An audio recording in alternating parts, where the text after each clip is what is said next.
a national curfew, a shoot-at-sight order, and 105 deaths. What exactly is happening in Bangladesh? Let's find out. I'm Subhashri and you're watching The Social Talks. A peaceful protest by students began last month in June, but it soon took a violent turn. The students accused the Bangladesh Chhatra League, which is a right-wing student organization, of inciting this violence by summoning protesters inside the Dhaka University, and they also alleged that they had weapons and they began to attack and the protesters were left helpless. In 1972, Sheikh Mujibur Rahman, who is the founding father and the first president of Bangladesh, introduced this quota system. Through this, he wanted to reserve 30% of government jobs for the children and grandchildren of the people who fought in the 1971 independence war against Pakistan.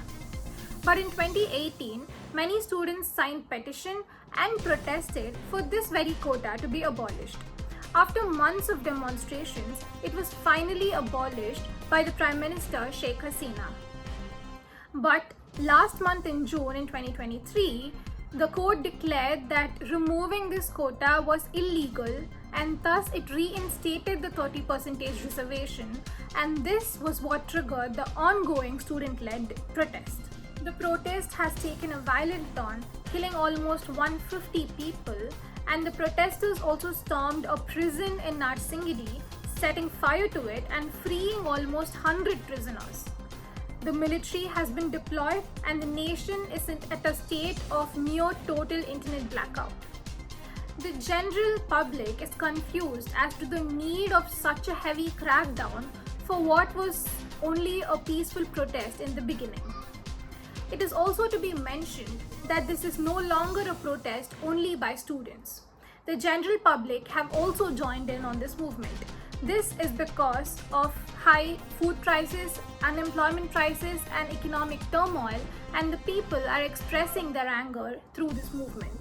The ruling party leaders have started to use the tag anti-national for the people who are protesting and have called them by the term Razakar, which was a term that was used in the 1971 independence war for anyone who fought with Pakistan and against Bangladesh, betraying Bangladesh.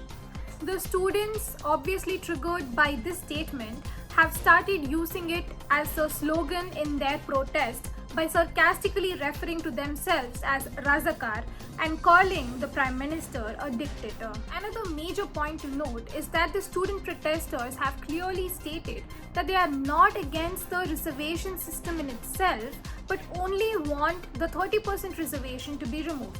They still stand in support of all the other reservation that is in place in Bangladesh.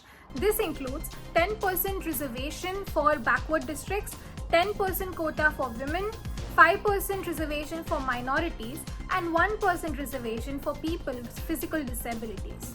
The students have mentioned that they will not leave the protest until their demands are met.